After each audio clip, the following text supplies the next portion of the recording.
The morning sun spilled across the rolling pastures of Cedar Ridge, Tennessee, painting everything in a golden hue that made the dew shimmer like glass. Out beyond the white farmhouse, rows of barbed wire fence stretched for acres, dividing the property into neat sections where cattle grazed lazily and chickens pecked near the barn.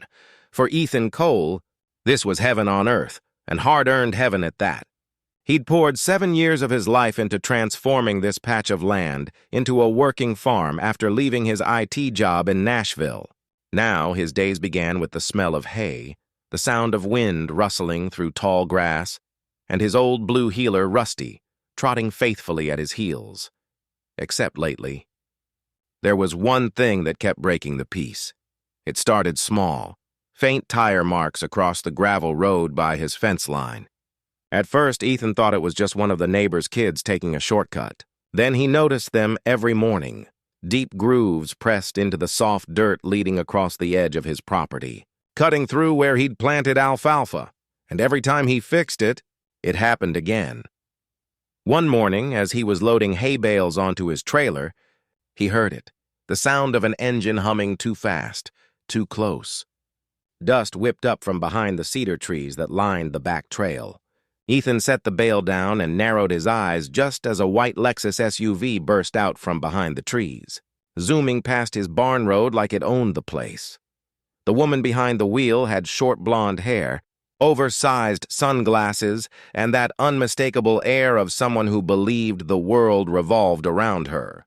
The kind who never waved, never smiled, just sped right through with her nose slightly tilted upward. Rusty barked after the car. Chasing the dust trail, Ethan muttered under his breath, "Well, I'll be damned."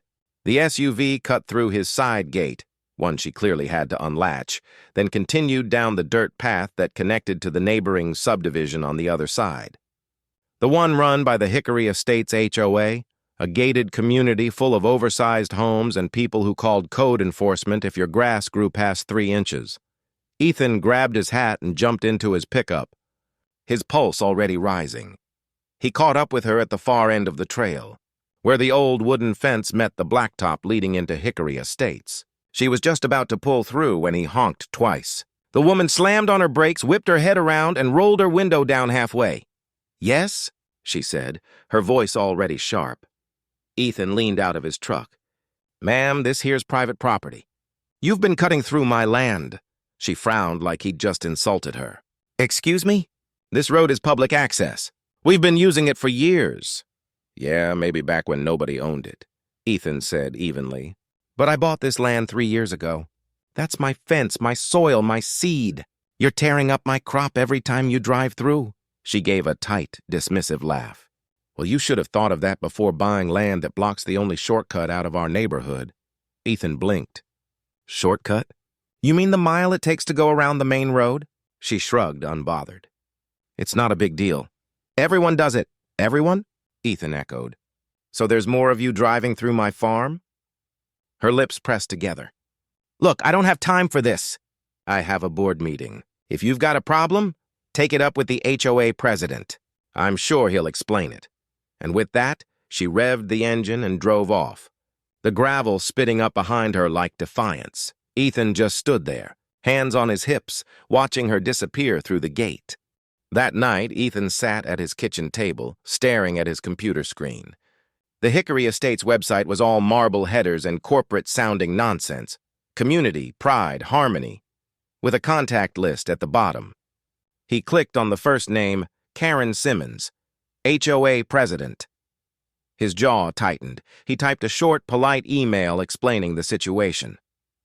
He included photos of the tire marks, the gate latch, and even the little private property, no trespassing sign he'd nailed up months ago. He hit send, hoping she'd at least be reasonable. But the next morning, when he went out to the field, there they were again, fresh tracks, right through the same patch. This time she'd done it after a rainstorm. Her SUV had left deep ruts in the soft soil. It looked like someone had dragged claws through the earth. Ethan's blood boiled. He called the number from the HOA website. "Hello, this is Karen Simmons," the voice answered, chipper but fake, like a customer service rep with a gun to her head. "This is Ethan Cole. he said, trying to stay calm. "I sent you an email last night about people driving through my farm. I'm out here now, and it's happened again." "Ah, yes, Mr. Cole," she said breezily. "I saw your email. The board reviewed it this morning." "The board?" Ethan repeated. "You mean you?" "Well, yes, I'm the president, but I spoke to a few residents. That road's been used as a community path for years. It's technically easement land." "Easement?" he barked. "No, ma'am. I bought it outright. There's no recorded easement anywhere on my deed." Karen's voice cooled. "Well, perhaps you should have done your research before you purchased. The neighbors are accustomed to using that route, and we don't see any harm in continuing to do so. It's not like your little farm is a highway." "Little farm?" Ethan repeated, his grip tightening on the phone. "Lady, I'm just asking you to stay off my land." "Mr. Cole," she sighed, "I'm sorry you feel that way. But I'm not going to inconvenience an entire community because you suddenly decided to play cowboy." And just like that, the line went dead. Ethan lowered the phone slowly. Rusty sat beside him, tail low, ears flicked back as if he could feel his owner's rage. "Yeah, buddy," Ethan muttered. "Looks like we've got ourselves a war." By the end of the week, it wasn't just the Lexus anymore. There were 2, sometimes 3 cars cutting through each day. A black Mercedes, a silver Tesla, even a damn golf cart once. They'd leave dust clouds hanging over his crops and wave mockingly when he shouted from the barn. Ethan tried everything. New signs. A wooden barricade, even stacking hay bales to block the path. They moved them. Every time. One morning he woke up to find the barricade knocked completely over, the hay strewn, tire tracks cutting deep through it. He reported it to the county sheriff's office, but the deputy just scratched his head. "Ain't much we can do, sir, if they're claiming it's public access. You'll need proof otherwise." Ethan did have proof. His deed, maps, legal descriptions. But by the time paperwork went through the county office, his field would look like a dirt lot. That evening, Ethan sat on his porch with a beer in hand, staring out at the fence line.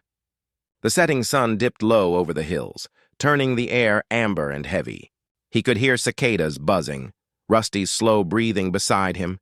He felt helpless, something he hadn't felt in a long time. But then, as headlights glimmered in the distance, something in him snapped. It was late, close to 9 p.m., when the familiar white Lexus appeared again, winding through the trail. Ethan had been waiting, flashlight off. Parked behind the barn, Rusty quietly lying low.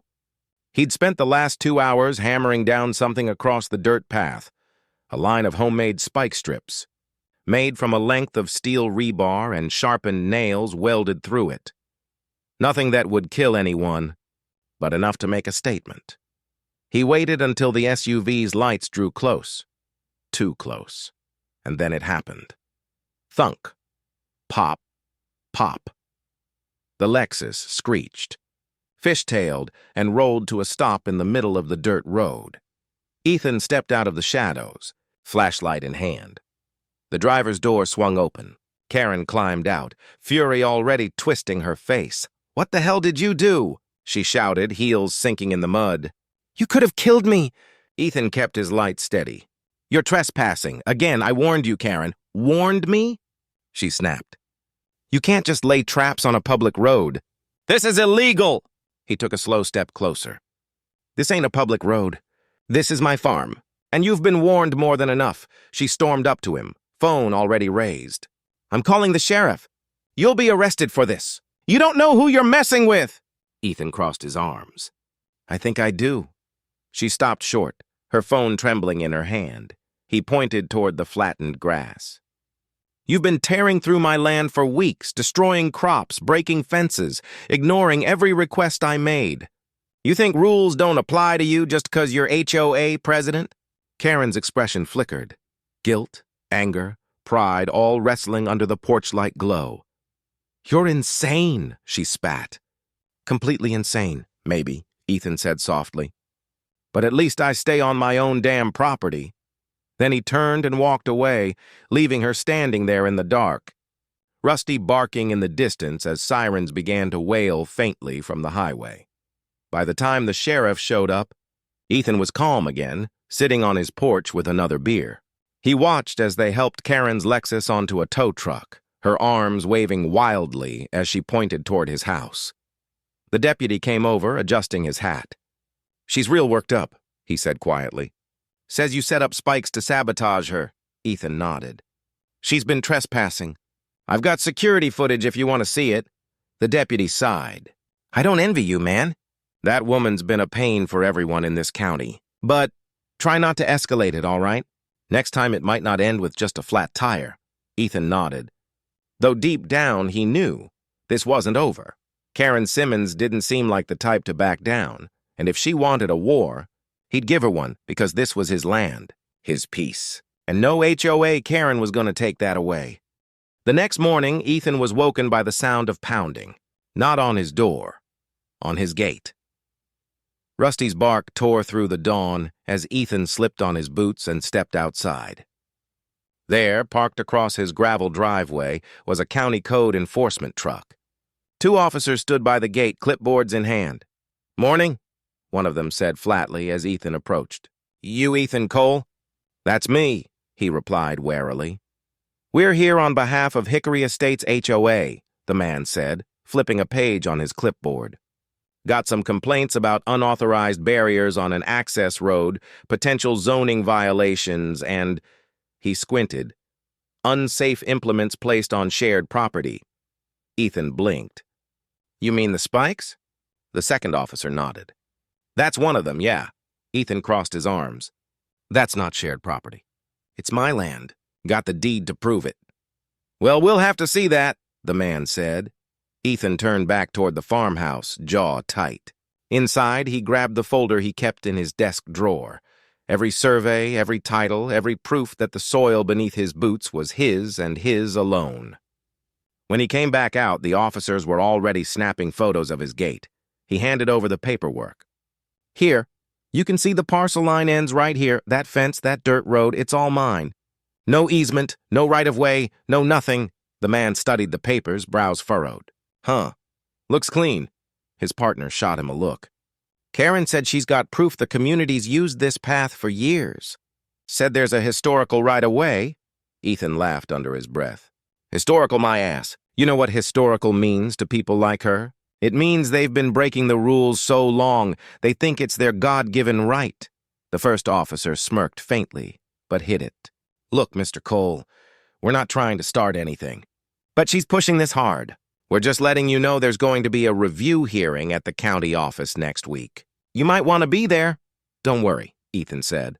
"I'll be there with bells on." That afternoon, a brand new sign appeared at the end of the Hickory Estates Road, Community Access Route, Do Not Block. And just below it, stapled to the same post, a bright red flyer, Notice of Code Violation Property Owner, Ethan Cole, Unapproved Obstructions Placed on Shared Roadway. Failure to remove within 72 hours may result in penalties and legal action. Ethan tore it down, his pulse hammering. From across the cul-de-sac, Karen stood in her driveway, perfectly dressed in a cream blouse and gold earrings, holding her little dog like a prop. "Morning, Mr. Cole," she called sweetly. "You might want to take that down before someone reports you again." He stared back at her. "You really don't quit, do you?" She smiled thinly. "You'll learn how things work around here. We keep this neighborhood civilized, civilized," he repeated. "Lady, you're trespassing on farmland." "Not running the damn United Nations." Her smile didn't falter. "Enjoy your day, cowboy." Then she turned and walked away, heels clicking like punctuation marks of arrogance. Ethan stood there long after she was gone, the wind rustling the cornfield behind him, feeling that same low boil of anger crawl up his throat.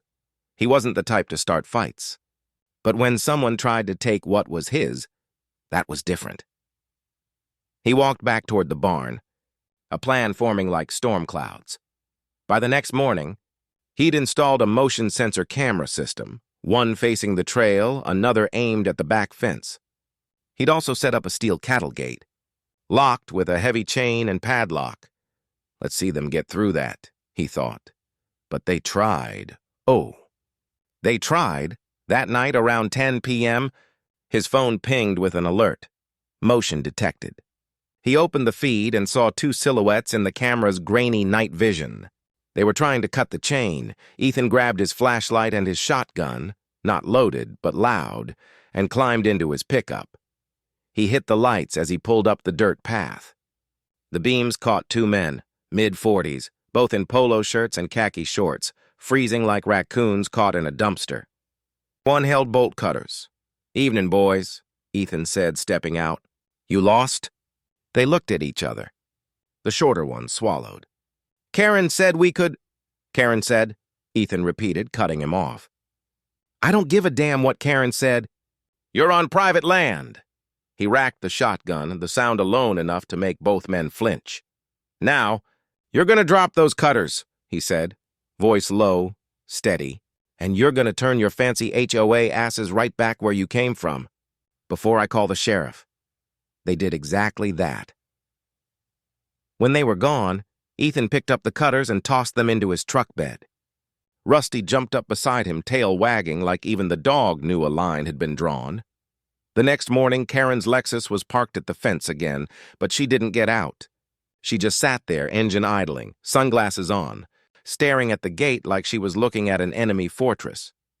Days passed. The tension simmered through the town like a rumor that wouldn't die. At the gas station, Ethan overheard people whispering about that farmer who blocked the HOA road. At church, Mrs. Landry told him half the neighborhood was calling him Crazy Cole. He didn't care. What he did care about was the letter that came a week later from Hickory Estates legal counsel. "Dear Mr. Cole, our client, Hickory Estates Homeowners Association, asserts that the dirt access road crossing your property constitutes a historical right-of-way used by residents for over 15 years. You are hereby ordered to remove all barriers obstructing said access, or legal action may be pursued. Sincerely, Peterson and Howard, attorneys at law. Ethan crushed the letter in his hand. 15 years, huh? That might have been true, back when this was a logging trail, not a farm. But no one ever filed for easement, and his property deed was clear. He spent the rest of the day at the county courthouse, digging through dusty records, maps, and land use documents. Hours passed. The clerk, an old man with coffee breath, finally said, "You're right, son. Ain't no easement on this property. They've been using it out of habit, not law." Ethan smiled for the first time in days. "Mind if I get a copy of that?" "Sure do," the man said. "You bring this to your hearing Monday? You'll be sitting pretty." Monday came.